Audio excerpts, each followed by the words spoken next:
Moisés resulta que yo le conocí, creo que en uno de mis primeros años de ayudante o así, porque él acababa de terminar la tesis doctoral por aquel entonces, porque es doctor en, ¿qué era entonces? ¿Filosofía y letras el título tuyo? No, era filosofías semíticas. Ah, era filología semítica ya.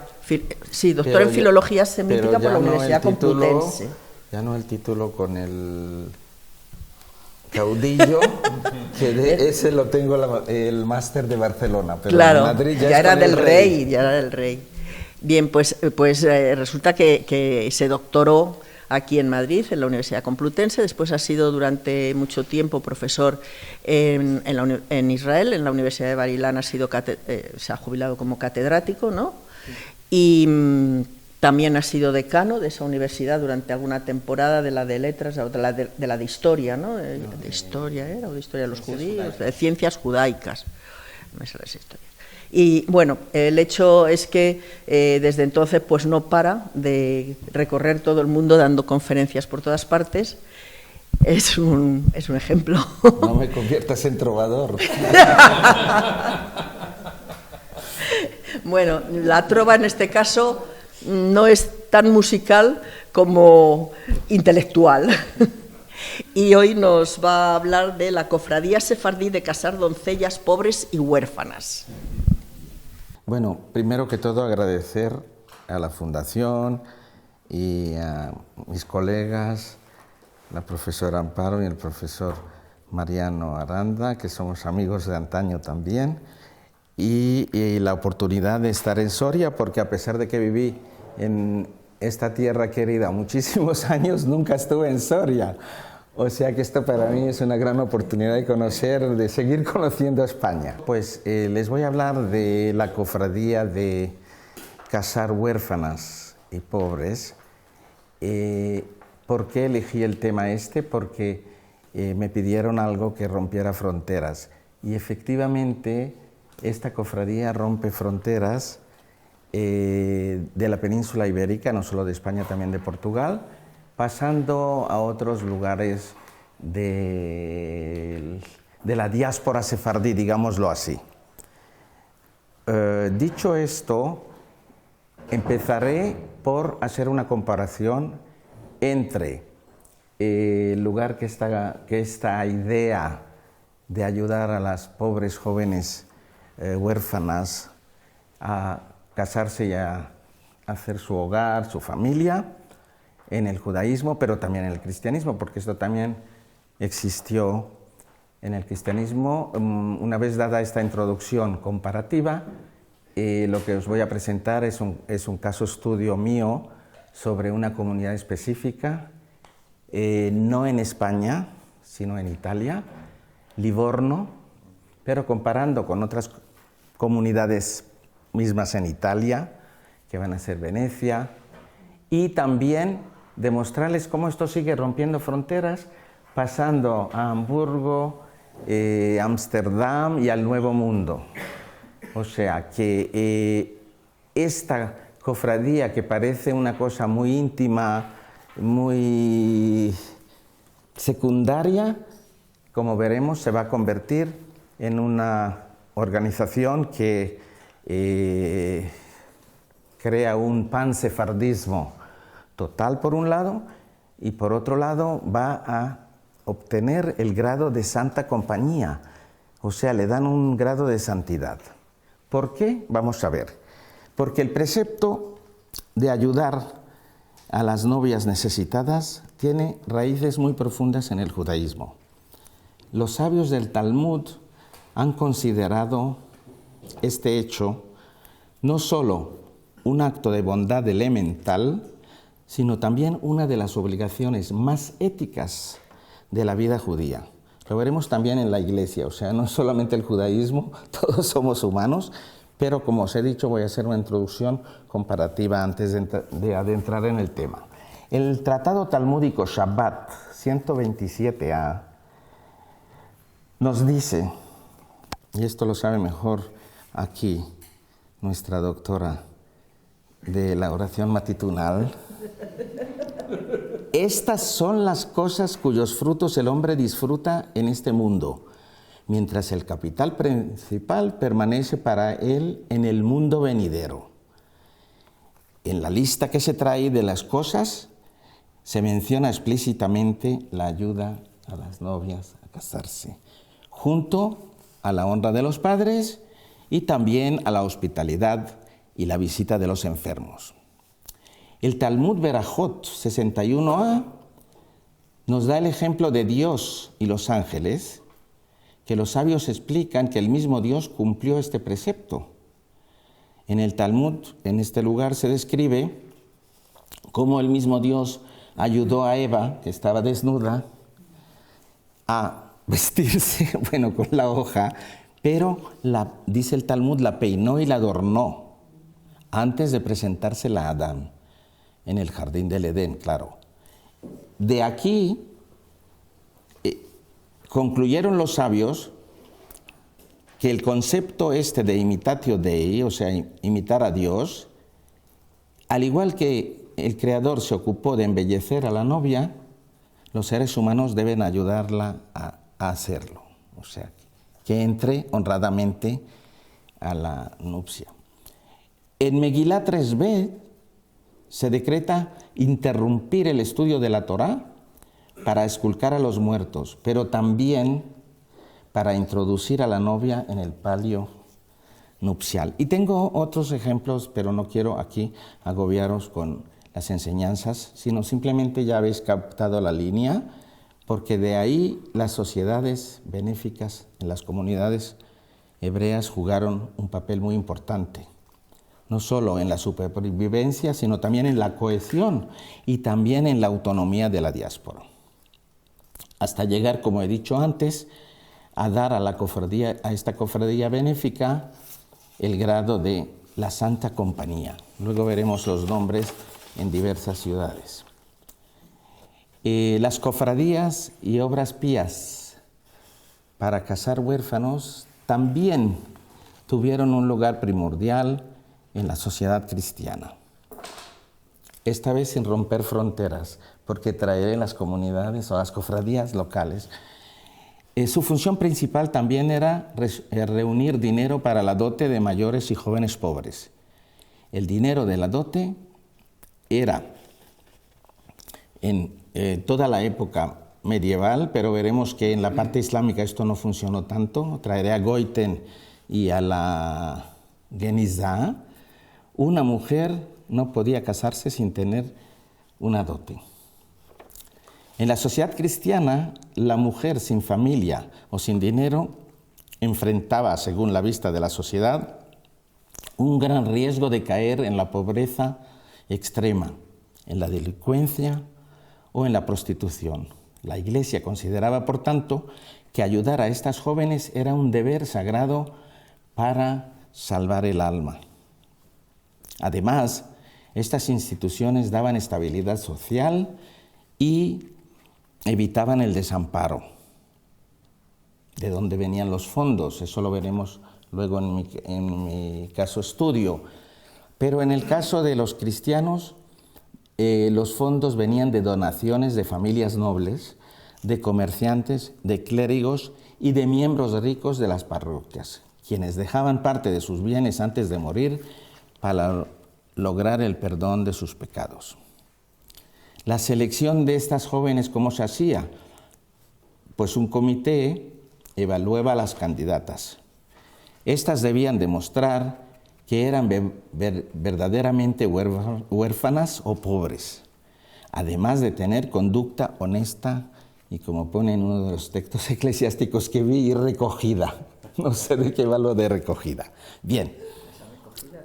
La ceremonia en muchas ciudades como Valencia o Sevilla se realizaban ceremonias anuales muy importantes donde se entregaba públicamente la dote a las doncellas. La labor social y económica de estas cofradías era no solo hacer caridad, sino que actuaban como motores económicos. Esto lo veremos también en Venecia, en Livorno y en otros lugares. Muchas veces invertían el dinero de los donativos en propiedades o préstamos para generar ingresos que usarían para futuras bodas. instituciones famosas como la Cofradía de Huérfanas Amaridar en Valencia, fundada en 1293, o la Hermandad de las Doncellas de Sevilla, creada en 1521, demuestran a la larga tradición y el peso que tuvieron estas organizaciones benéficas en la historia de la hispanidad y también de las comunidades judías. Pero aquí hay otro problema que ni la inteligencia artificial nos la puede ayudar, porque la documentación, los pincasim, que son los registros en la península ibérica, han desaparecido casi totalmente. Tenemos de otras cofradías que el difunto Yom Tov Asís ha publicado, cofradías benéficas, pero no hay de casar huérfanas. Entonces, lo que sí tenemos son testimonios de autores hispano-hebreos, como por ejemplo Maimónides. Maimónides en el Mishneh Torah, en Ilhot Aniyim, que son las Ilhot de los pobres, en el capítulo 8, en la Halajá 16, nos dice: Yetom veyetomá shebau leinaseh mesiim et haisha kodem velo mafchitim la. O sea, huérfano y huérfana que vienen a casarse, primero se adelanta a la mujer y no se le reduce de lo que han establecido en el Talmud, que hay que dar de donativo. Rabbi Yaakov Baal HaTurim, que es el hijo de Rosh, que son Ashkenazim, pero que vinieron en Toledo, ya actuaban y mandaban, también se apega a Maimónides. Y Rabbi Yom Tov Ashvili, llamado Rishba, en su responsa, Simán 34, siglo XIV, nos dice: En lehaikdesh sheye gadol minesoe yetomá. No hay un caudal santo más que cazar a una huérfana. Y así, por tanto, vemos ya que en Venecia se crea la primera cofradía sefardí de gran envergadura, de la cual sí tenemos registro. Y esta se llama la Hebrá de Casar Orfas. Lo pone en portugués porque la mayoría eran más bien portugueses o impusieron el portugués, pero bien, es lo que llamaban la comunidad ponentini, frente a los levantini, que son los que venían del Mizraj, de Turquía y de los Balcanes. Debo decirles también que había otra paralela, no quiero decir menos importante, pero con la misma actividad, con el mismo ideal, Ashkenazí, que se llamaba Havurat Asi Betulot, la cofradía de casar vírgenes. Luego les doy el nombre en latín como venían ellos. En Mantova, sin embargo, esta Hebrá, que fue creada en 1677, se llamó Mazal Betulá, la suerte de la Virgen, Virgo, porque en los papeles de la rifa, las valotaciones salía Mazal Tov, entonces Mazal Betulá se está dando. Y en Venecia hicieron una limitación un poco rara con las chicas, las que no pertenecían a la comunidad, no podían recibir esa ayuda, digamos, cosa que no ocurrió en otras comunidades, como por ejemplo Ámsterdam la abrió tanto que hasta recibió luego cristianas pobres. O sea que el pansefardismo de Ámsterdam, que allí se llamó la Dotar, la compañía de Dotar, se abrió totalmente sin limitación. Bien, dicho todo esto, voy al caso estudio mío, que es Livorno, que es muy interesante, y ahora veréis por qué. Porque esta comunidad fue muy influyente en la diáspora sefardí. La base jurídica o modelo de su creación como comunidad, que se llamó la Nazione Hebrea de Livorno, se remonta a una carta privilegio llamada la Livornina, que la promulgó Fernando I de Medici, el gran duque de Toscana, el 10 de junio de 1593. Esta carta privilegio, basada en la política de los Medici, de invitar a Livorno y cito, a todos los mercaderes de cualquier nación que sean, porque no quisieron decir conversos, porque claro, el duque es católico, a radicarse en la ciudad les garantizaba importantes privilegios. El gran duque quería crear en Livorno un puerto de distribución a toda Europa de mercancías procedentes de Oriente y de Occidente, así como revivir la industria del textil que había constituido en el pasado el orgullo de Toscana, creando con este fin una salida marítima para sus productos. No quiero entrar aquí en la política de los duques de Toscana contra los puertos del Papa y otras ciudades en Italia, otros ducados, digámoslo así, Venecia y Ferrara, etc. Con ello, pues, el gran duque ofrecía una alternativa efectiva al papel que Venecia jugaba en el comercio mediterráneo. Así es como desde la península ibérica de España y Portugal comenzaron a llegar a Livorno los descendientes de los judeoconversos hispanos para formar en ella una potente comunidad judía de comerciantes e industriales que contribuyeron al fomento del comercio y de la industria portuaria. La envergadura de sus actividades fue tan grande y su repercusión tan significante que Jean-Pierre Filippini llegó a denominar a esta gran comunidad el oasis toscano. En efecto, no transcurrió mucho tiempo y tras la livornina, la nación hebrea de Livorno llegué a ser en población, en riqueza y en cultura una de las más importantes de Italia y una de las más notables de la diáspora sefardí de Occidente. La contribución que sus miembros hicieron a la riqueza del Ducado de Toscana fue inestimable y es por ello que yo elegí esta comunidad como caso estudio mío. Aquí tengo el pincas, si luego lo quieren ver, está a su disposición. Su participación en el comercio portuario fue dominante. Ellos iniciaron y casi monopolizaron el comercio del coral. El tráfico de especias y medicinas estaba totalmente en sus manos. Sus barcos tocaban en todos los puertos del Mediterráneo, introdujeron la fabricación del jabón, montaron los telares para el tejido de sedas y lanas y fundaron una compañía de seguros marítimos. Su riqueza fue inmensa. Hicieron enormes donaciones al gobierno. Los festejos y espectáculos con que obsequiaron al populacho en honor de un visitante regio se hicieron famosos. En el siglo XVIII, no menos de 16 familias poseían carruaje, familias judías, y ello en una época en la que en la mayor parte de Italia estaba prohibido a los judíos ir en coche.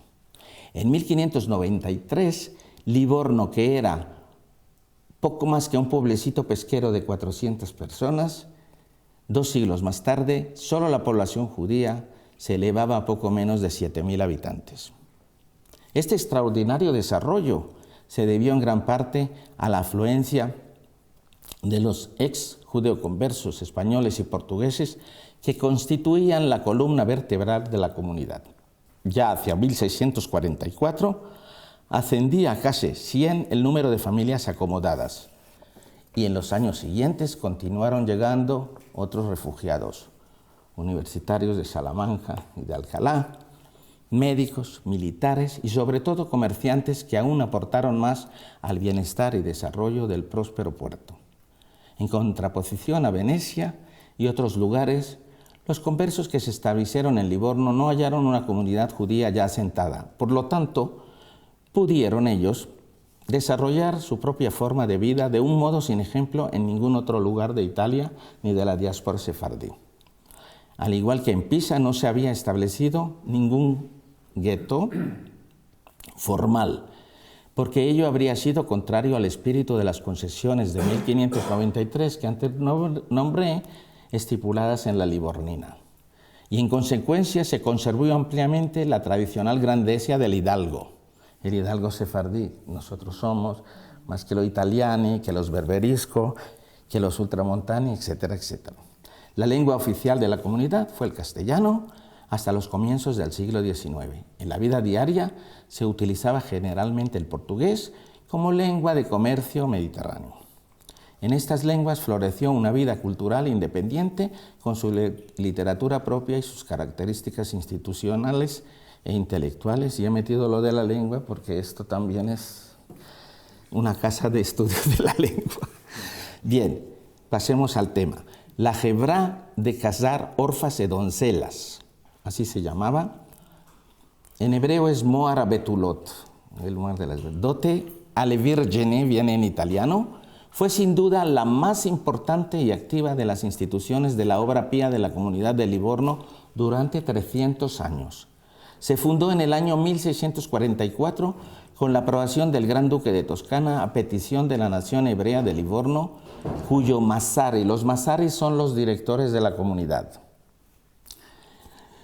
que se dirigieron al Gran Duque intentando dar a este proyecto una importancia nacional, alegando que la Hebrá de casar orfas y doncellas contribuiría a una mejor integración de la nación hebrea en el felicísimo ducado de su Altísima Excelencia. Los fundadores eran ricos comerciantes inspirados en el éxito obtenido por la Hebrá de casar orfas, fundada en el año 1613 por judíos hispanos portugueses en Venecia. Al igual que los venecianos, los sefardíes de Livorno aspiraban a alcanzar el mismo éxito y, por tanto, en su petición al Gran Duque solicitaron constituir una Hebrá más o menos parecida a la existente, como observara Cecil Roth. El carácter de la institución veneciana era más que caritativo, social y progresista. Sus estatutos, aprobados por 5 sabios mercaderes, 5 sabi de mercancía de la República de Venecia, fijaron el número de miembros en 50, estando cada uno de ellos obligado a pagar la cuota de miembro por una cantidad de 50 ducados para formar el capital de la Hebrá. A los fundadores de Venecia se unieron miembros de las comunidades hispano-portuguesas de Pisa, Hamburgo y Ámsterdam. La participación en la Hebrá era hereditaria.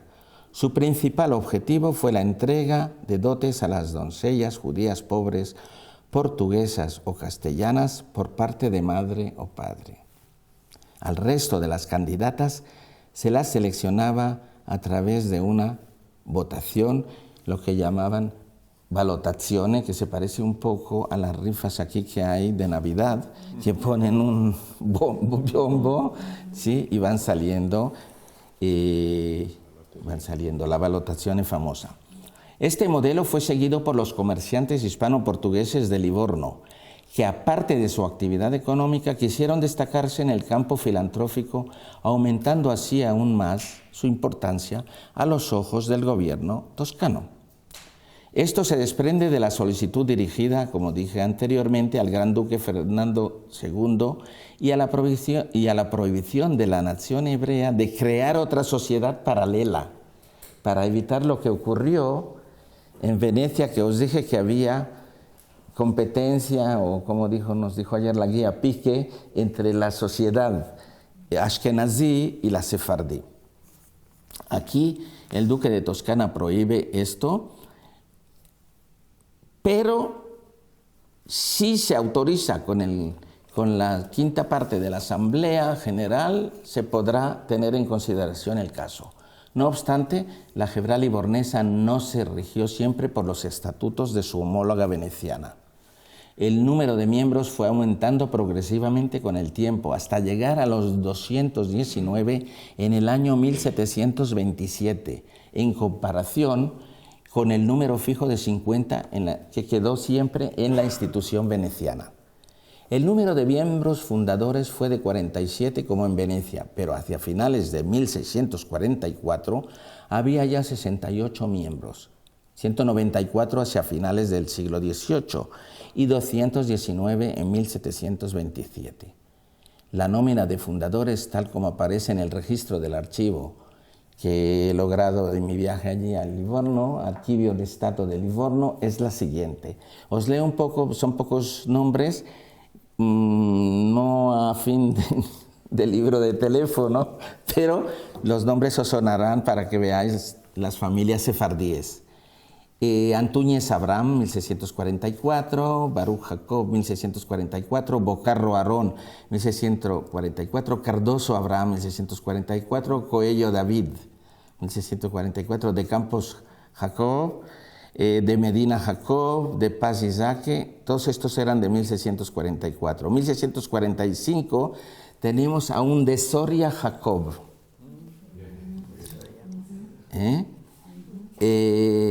Enrique Isaac Israel, también de ese año. Ergas de Venecia, este debe ser que se coló de Venecia para Livorno porque vio que eran más ricos.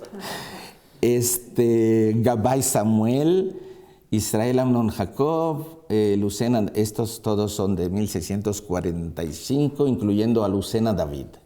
Luego tenemos a Anamías Isaac de 1649, Pardo Roques, también 1649, Zulema Abraham de Pisa, este también viene de Pisa. La gente se atrae al lugar. Y Zulema Shelomó, también de ese año, Tuve Manuel también, y Valencín Jacob. Bueno, tengo otra lista de los mismos años, pero no quiero agobiaros con los nombres. En 1643, que esto sí es importante, las cuotas de inscripción, porque hemos visto allí que nobles y tal de la parroquia, vamos a ver aquí qué pasa. En 1642 la cuota de inscripción se elevó a 50 ducados, pero en 1684 aumentó y se cambiaron también con este fin los reglamentos. Con el segundo cambio de los reglamentos llevado a cabo en 1727, se fijaron 3 clases de cuotas de inscripción. 200 pesos de 8 reales por hombre, 60 pesos por hijo o hermano de miembro y 100 pesos por las mujeres, cuya admisión se permitió solo a partir de 1656. No obstante, hasta finales de 1727, a pesar del permiso, fueron elegidas solamente 7 mujeres. Doña Sara Pazariña en 1656, Doña Reina Ravela en 1694 y Doña Yael del Río en 1697. Como ocurría en Venecia, el capital de la Jebra debía solo aumentar, no disminuir. Para mantener esta característica, sus fondos fueron declarados como un caudal kodesh, es decir, un comunal sagrado, cuyos miembros, una vez que pagaron la cuota de inscripción, no podían pedir la devolución de la misma en ningún momento ni por ninguna razón. O sea que si se peleaban con la Jebra o con el director de la compañía, aquí no hay devoluciones. Asimismo, el capital no podía disminuir bajo ningún pretexto, motivo o razón imaginable. Este debería aumentar constantemente con la entrada de nuevos miembros, donaciones, herencias o multas previstas en el reglamento, y debía ser invertido para poder utilizar su rendimiento con vistas al beneficio de la institución, que hemos visto que la Iglesia también hacía el mismo ideal de inversión. El capital inicial formado de las donaciones de los 147 fundadores fue de 2.350 ducados. En 1654 había ya 90 miembros y el capital sería 4.500 ducados, equivalente a 5.792 pesos, correspondiente a 4.907 ducados. Perdonad, pero he estado haciendo no conversiones como los meses y los días y los años, pero buscando las monedas. En 1661, después de recibir a 122 nuevos miembros, el capital aumentaba a 8.378 pesos. El capítulo 14 del año 1727 describe minuciosamente las inversiones del capital según el reglamento establecido en el año 1721. Los 3 diputados elegidos cada año por la Asamblea de Socios eran los responsables de las inversiones limitadas a operaciones de comercio marítimo, comercio terrestre e hipotecas inmobiliarias. Aquí debo hacer un paréntesis, que había mucho piraterío en el Mediterráneo, incluyendo los caballeros de Malta, apoyados incluso por el Vaticano, y repartían el motín. Pero que sepáis que también Livorno tenía a los caballeros de San Stefano, que también eran piratas y traían motín. En todo esto caían los pobres comerciantes judíos porque tenían que rescatar o pagar, etcétera, etcétera. No voy a entrar en ese caso, pero para que sepáis por qué puse aquí lo del marítimo. Las garantías que se exigían para el comercio marítimo eran muy rigurosas, por tanto. Solo los barcos que zarpaban y retornaban a Livorno podrían obtenerlas. El seguro lo debían hacer en Livorno y el capitán del barco tenía que presentar un garante aprobado por los diputados con un documento firmado. Esto porque también hubo mucho de fraude y tiraron mercancías para cobrar el doble, etcétera, etcétera. Os dejo a la imaginación el ambiente que había. Mediterráneo, bien. También el capítulo 38 estudia las inversiones del capital en el comercio marítimo. La Jebra, cito, no podrá correr ningún riesgo marítimo. Todo deberá estar asegurado dejando el cambio al árbitro de los diputados. Si por descuido o accidente los diputados no lo hubieran asegurado, todo o en parte, la responsabilidad será de ellos y se les considerará como los aseguradores de la Jebra de la parte del capital que no habían asegurado. Fin de la cita que establecían para evitar todos los fraudes. Esto os demuestra lo importante que tenían ellos en la mente el lugar de la cofradía. El dinero de las inversiones para participar en las ferias por medio de una prenda por el valor correspondiente solo se podía recibir en Livorno y los diputados podían exigir la devolución del dinero con intereses y beneficios al término de la inversión o la clausura de la feria. La hipoteca no debía superar la suma de 1.000 pesos. El propietario del inmueble interesado en obtener la hipoteca debía proponer a un inquilino adecuado que se obligara a pagar el alquiler de la Jebra durante toda la duración de la hipoteca. El capital invertido debía ser reintegrado al patrimonio de la cofradía, mientras que los beneficios se destinaban al reparto anual de las dotes. Todos los fondos líquidos tenían que ser custodiados junto con el oro, la plata, las joyas y los pagares de la cofradía en una caja cerrada con 3 clases de llaves, cada una en poder de uno de los diputados, colocadas en una habitación en el edificio de la sinagoga y puestas a disposición de la nación para estos objetivos, cerrada a su vez con otras 3 llaves, como en el caso anterior. Otra vez nos demuestra cómo querían cuidar y preservar. Los diputados cada año en el mes de Iyar debían presentar un balance anual notificando toda la información a los nuevos elegidos, capítulo 11. En el caso de que se produjera algún retraso, deberían pagar una multa de 25 pesos cada uno, capítulo 12. Aquí no hay moradores. Si a pesar de todas las precauciones el patrimonio de la Jebra sufría alguna pérdida, habría que reponerlo en el plazo de 6 años, con 1/4 de los beneficios obtenidos. Si el déficit no se saneaba en estos 6 años, había que adoptar medidas de urgencia. Capítulo 15. Los beneficios de la Jebra fueron muy importantes si tomamos en cuenta que las solteras entre los 15 a los 40 años, parientes de primer grado de los miembros de la Jebra con antigüedad no menos de 7 años desde el día de su admisión, recibían una dote de 300 pesos. Capítulo 18. Cuando no había suficientes candidatas, se podía repartir también entre las sobrinas de los miembros.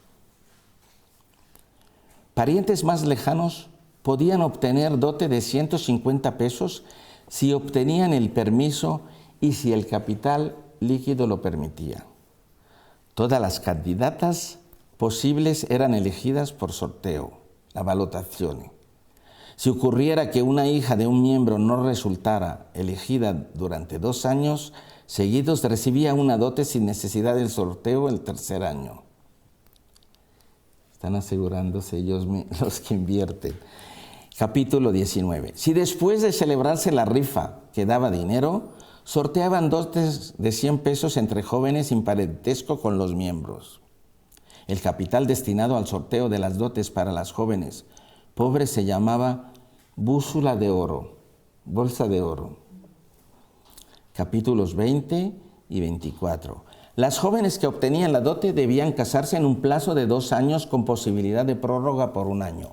En caso de que no lo hicieran, la dote no utilizada debía ser devuelta al patrimonio de la cofradía.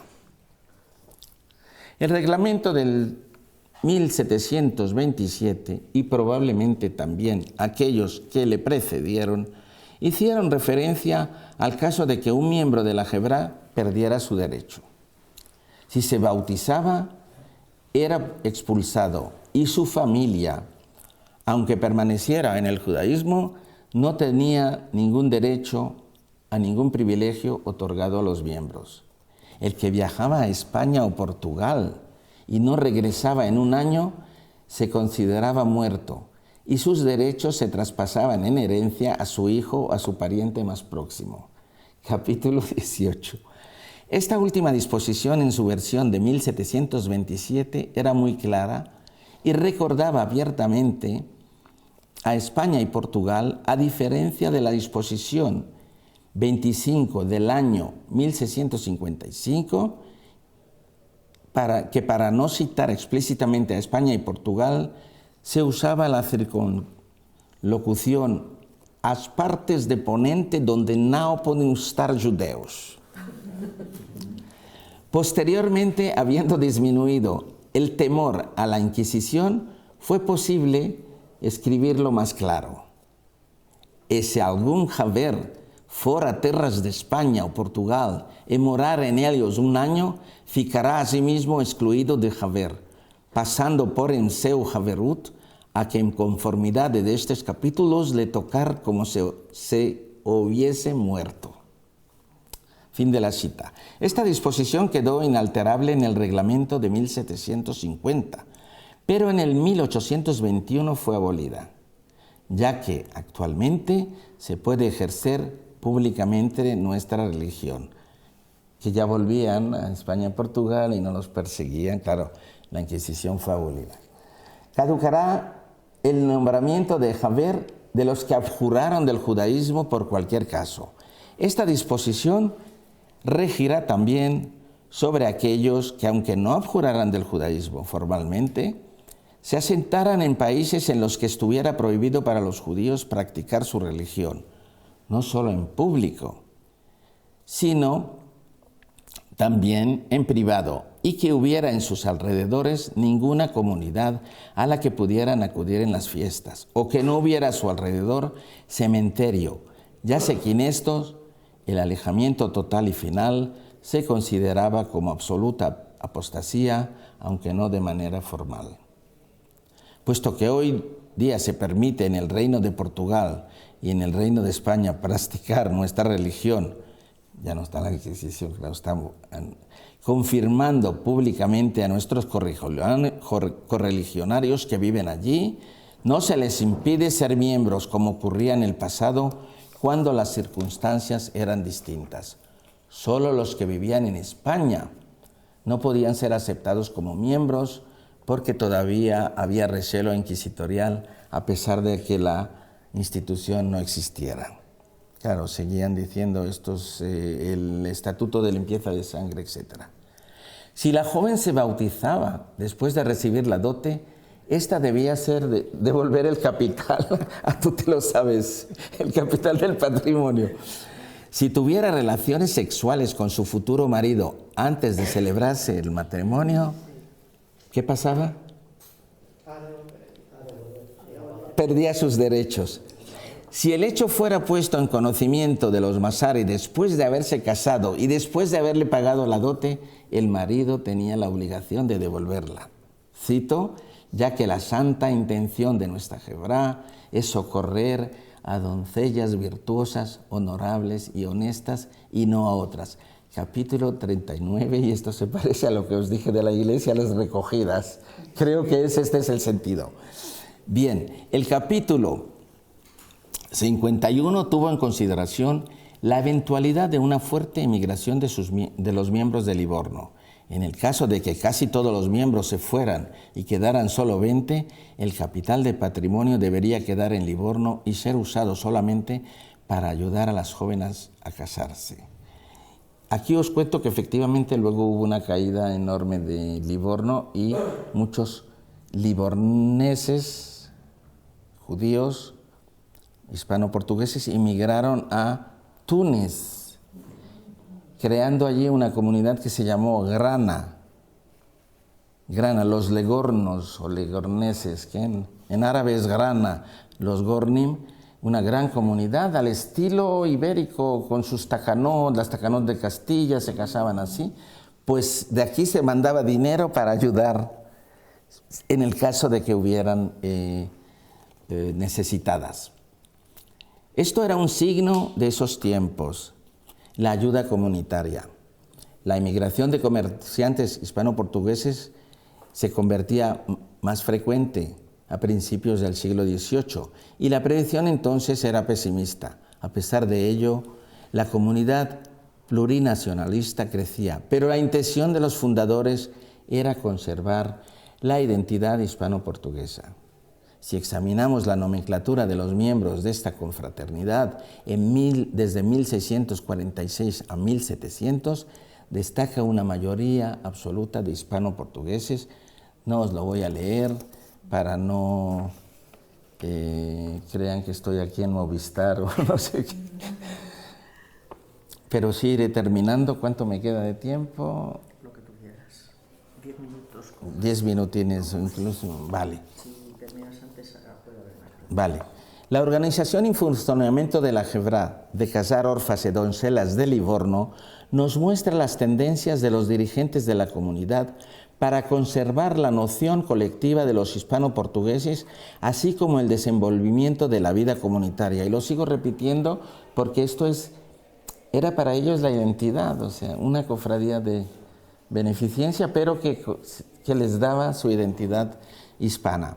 Sus fundadores quisieron formar un organismo parecido al que había formado hace poco tiempo Venecia, la Hebrá Akedoshá de casar orfas, 1613, así se llamó en Venecia.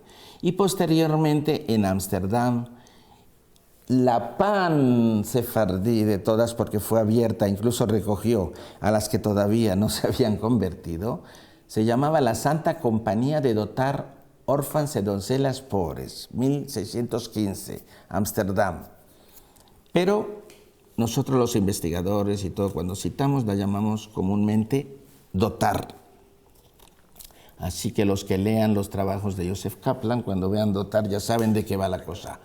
La Fundación Modelo de Venecia se creó con una sólida comunidad judía con gran influencia en el mundo judío de entonces, porque era el Gran Ducado de Venecia. Las raíces venecianas otorgaron al dotar de Ámsterdam legitimidad como organismo comunitario judío y un objetivo filantrófico, prolongación de la mitzvah o del precepto de ayudar a las novias, enraizada profundamente en la tradición judía.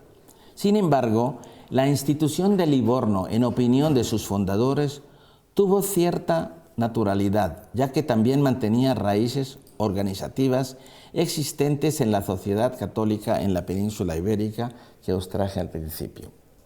Por ello, era un rasgo extraordinario la compenetración de los elementos del mundo ibérico por un lado y el mundo judío por el otro en una comunidad cuyos dirigentes quisieron formar parte del mundo judío sin dejar de lado su bagaje cultural hispano. La peculiaridad de la Hebrá de dotar doncellas pobres en Livorno no procedía del carácter organizativo o filantrófico de la misma, comunes al mundo judío e ibérico, sino de preservar la identidad de la hispanidad de la nación. En ello radicaba su distinción propiamente especial o privativa de un grupo étnico, el sefardí, en su mayoría portugueses de origen converso. Su organización peculiar derivaba en buena medida del deseo de preservar las costumbres y la particularidad social y cultural que ellos percibían como una distinción cuasi nacional, una conciencia de pertenecer a la nazione, la nação portuguesa. la nación española. Aunque así, como en algunas otras ocasiones, se ampliaba el término uniendo las dos naciones para comprender a la nación portuguesa y española, tal como se desprende de la autodefinición de la comunidad ante el Gran Duque de Toscana el 19 de diciembre de 1697, cuando firman la nación hebrea portuguesa española habitante en Livorno. La Gebra de Casar Orfas y Doncelas y otras instituciones de caridad de la nación hebrea de Livorno, que se multiplicaron durante los siglos XVIII y XIX, continuaron funcionando regularmente hasta lo que he logrado investigar, hasta la Primera Guerra Mundial, cuando el gobierno italiano confiscó los beneficios de todas ellas a favor de los huérfanos de la guerra. La terrible destrucción de la guerra puso fin al sistema del admirable complejo de cerca de 60 instituciones de caridad que convirtieron a la nación hebrea portuguesa española de Livorno en un modelo de organización social y cultural modélico.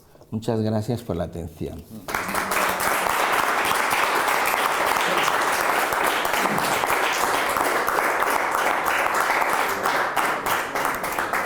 Tú eres culpable del tema. Asumo la culpa. Bueno, pues muchas gracias por la exposición,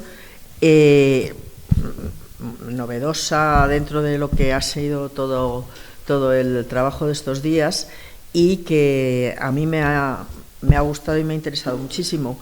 Primero, el ver cómo desde muy pronto hay una organización tan burocratizada, podríamos decir. Son los inventores de la burocracia, con unas finalidades efectivas. Yo, al trabajar con los cuentos medievales y todo eso, siempre me había llamado mucho la atención porque se hace, pues a partir de los textos rabínicos que has leído tú, se hace mucho énfasis en una de las principales de los principales deberes que tiene el hombre, que es el de ayudar a una huérfana a contraer matrimonio. Y se ponen unos cuentos preciosísimos de uno que tenía ya una mujer de buena familia para casar con su hijo y tal, pero rescató a una cautiva que no tenía ni padres ni madres y se le casó a su hijo con ella y tal. Y bueno, pues luego en el paraíso, como podía ver también los beneficios que se le había reportado y tal, un poco todo así, pero con la idea de poner de relieve la importancia de esta acción, de esta mitzvah, que luego en aquel momento yo nunca pensé que podía estar también institucionalizada, pero sí, efectivamente, desde muy pronto había cajas de comunidad en las sinagogas. Estoy hablando, pues eso, de los relatos del siglo XI, de 1050, sí, de Kairouan, de Rabbi Nissim de Kairouan. Y bueno, luego me ha llamado la atención cómo se intenta mantener, cómo se controla quiénes son los... Es que son los miembros de las hermandades que luego hemos tenido nosotros también, de la hermandad de enterrar a los muertos, y yo creo que antes de las recogidas y todo eso, las recogidas del Beaterio de Santa María Egipciaca, ¿no? De todas estas cosas, pues a mí me parece que ahí es la tradición judía la que es mucho más antigua y de la que pueden haber tomado ejemplo para elaborar un sistema de caridad que se ocupe de las huérfanas. Luego me ha llamado la atención que, claro, tienen privilegios las que tienen un pariente ahí, o al menos las que conservan el padre o la madre, y luego a las que no tienen donde caerse muertas, pues se les hace un sorteo y al que le toque ya está, ¿no? Ya, y los venecianos limitaron que tiene que ser solamente de Venecia, tal.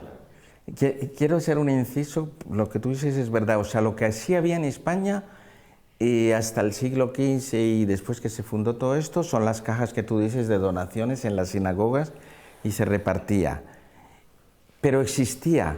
Sin embargo, y eso se me olvidó decirlo porque todavía estoy imbuido con lo que nos trajeron aquí de la Genizá, que Goiten nos escribe, y os voy a leer lo que pone, que no había esto de reunir dineros en la parte islámica, y él no ha encontrado cartas ni nada. Fijaros lo que nos dice Goiten en Mediterranean Society. Cash never formed part of a dowry during the classical Gniza period, and evidence of the practice did not begin to show until the 15th century, probably under the influence of immigrants from Spain and Portugal. A Oriente, o sea, irradió también en Oriente, no solamente en el oeste de Europa, en Ámsterdam, en Hamburgo. Y luego el hecho de que ya un poquito más adelante, en 1600 y pico, entraran mujeres a formar parte, aunque fueran pocas, se supone que tenían que ser mujeres ricas, ¿no? O simplemente... No, mujeres activas que dijeron, pero bueno, esto es un asunto de mujeres, ¿cómo es que no tenemos aquí representación? O sea que el aviso ya existía un poco en el alma de las livornesas que se rebelaron un poco, sí, y tenían razón porque están tratando de una cosa muy femenina y que no estén mujeres. Sin embargo, el número era limitado, claro, pero en fin.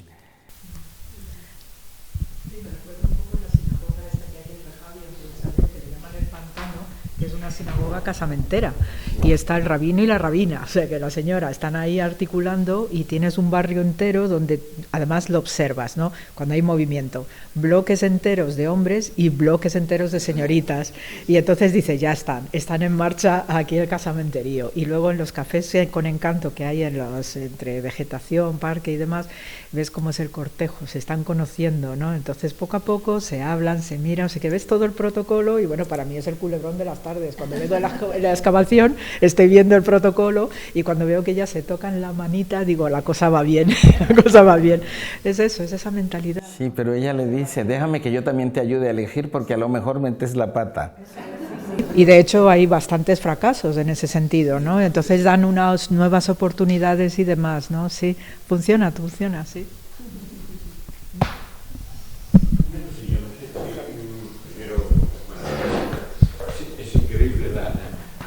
De datos y de interesantísimo, ¿verdad? Una cosa, en las comunidades había, digamos, instituciones diferentes para cada cosa, me explico.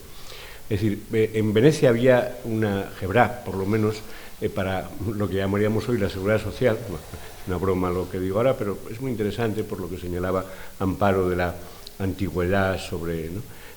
Sefardí y Askenazi, ¿no? Por razones evidentes. Igual en Ámsterdam, ¿no?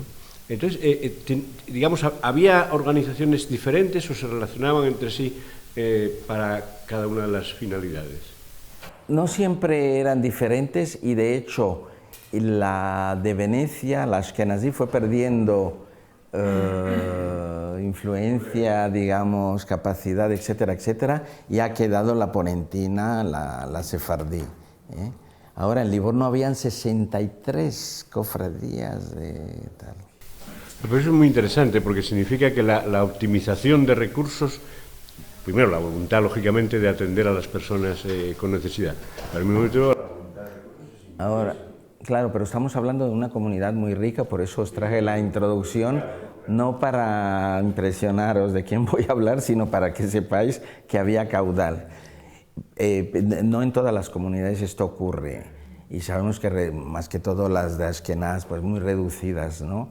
Sabemos, y los que van de turismo pues ven que hay 4 o 5 cupot ahí en las sinagogas, una para recaudar cautivos, una para los, yo qué sé, de Safed y las yeshivot y tal.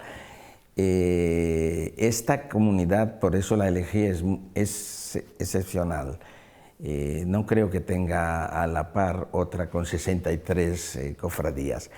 El difunto Yom Tov Asís ha hecho un estudio de las cofradías en España, pero tampoco son tantas, ¿entienden? Llegan como a 10 o a 12. Algunas están incluso mal estudiadas, porque por ejemplo había la Sociedad del Malvisar, y alguien publicó un artículo, no sé si separado, no sé dónde, que dijo que era la cofradía del mal ojo. Y no, el malvisar era de vestir a los desnudos, malvishar. Yom Tov así se estudió esta cofradía de malvisar, también la de enterramiento de los muertos. Y aquí hay un análisis que no se ve, un caso que no se ve en esta cofradía, porque esos actuaron y estuvieron pendientes y que no haya de fraude y que no haya en los barcos y todo y seguro y tal y cual. En las cofradías españolas, que sí he mirado para comparar, pero que no tiene que ver nada ahora con las mujeres, hay diversas cofradías que pagaban para que otros actuaran. Por ejemplo, había una cofradía que se llamaba Ashomrim Laboker, que son los que se tocaban las puertas, como hoy hacen en Jerusalén para las Selijot. Benito a las Selijot, Benito a las 4, a levantar a la gente para que venga el Minyan. Pues no todo el mundo se levantaba aquí y pagaban a algunos para que tocaran y llamaran. Lo mismo ocurría, por ejemplo, con otra cofradía que había para el recuerdo de los muertos. Entonces también no iban a estar todo el año diciendo el Kadish, pues pagaban, había viajeros, había comerciantes, no estaban pendientes, pues pagaban, ¿no? Cosa que también se hace en la sociedad cristiana, se paga por misas, es normal. Cosas de estas, pero esto no se vio aquí, esto es muy excepcional. Esta gente ha estado pendiente, según Cecil Roth dice que porque era una sociedad de seguro, era una póliza para los mismos hijos e hijas de los grandes comerciantes, en el caso de que ellos cayeran en desgracia, pudieran casar a sus hijas. Y una cosita pequeña también, José, si es tan amable. Decías antes que en 1740, 50, ya, digamos, se notifica la posibilidad de que pudieran volver a España, pero eso es imposible desde el punto de vista legal. Otra cuestión es que la ley no se cumpliera, ¿no? Que esto es porque, vamos, salvo que yo tenga un error garrafal, ¿no? La Inquisición desaparece en el siglo XIX, ¿no?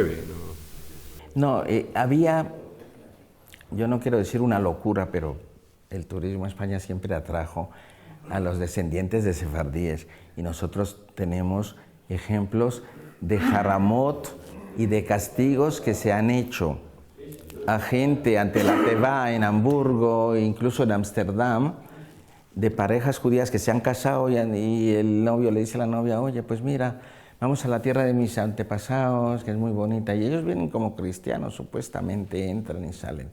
Y entonces esta gente, porque se temía que, claro, Vayar Kitov, como dice la Biblia, verán lo buena que es la tierra y se queden. Entonces estaban muy reticentes con ello y aparece esto en las takanot de diversas comunidades. Pero venían, pero no es que venían los autobuses de Orimar y eso, parejas y tal que se supo, han estado en España un mes, han estado dos. Entonces, para evitar ese peligro de que probablemente o se reconvirtieran o se quedaran o tal, pero era muy atrayente aquello de traer a la novia o al novio, mira, aquí vivieron mis antepasados y todos, y venían de Alemania, venían de Francia, venían de Ámsterdam, venían de Italia, de los Balcanes también.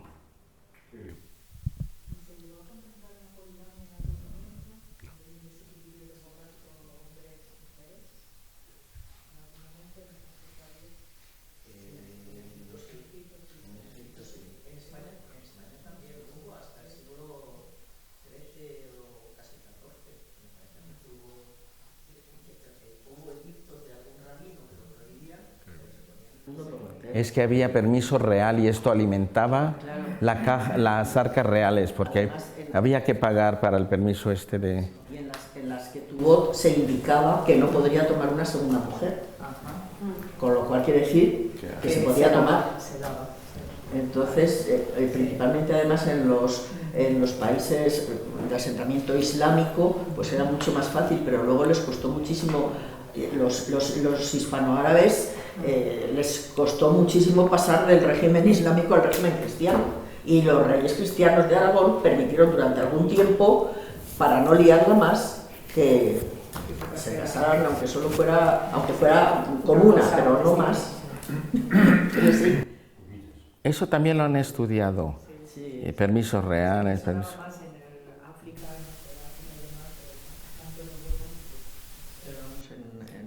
De todas maneras, los expulsados de España, que fueron, por ejemplo, eso lo estudié yo un poco, los judíos de Marruecos, los judíos españoles les arruinaron esa costumbre de tener 3, 4, 5 mujeres, porque impusieron las tacanot de Castilla allí. Impusieron muchas cosas y yo saqué hace, ¿cuánto? 2 años o 3, no más, como 5 años, Spanish Acculturation of Moroccan Jews. Entonces, cómo toda la cultura hispana cambió allí toda la mentalidad de magrebí. Esto salió en el European Culture, algo así se llama la revista. Hasta aquí hemos llegado. Sí. Masá el Beteno. Gracias.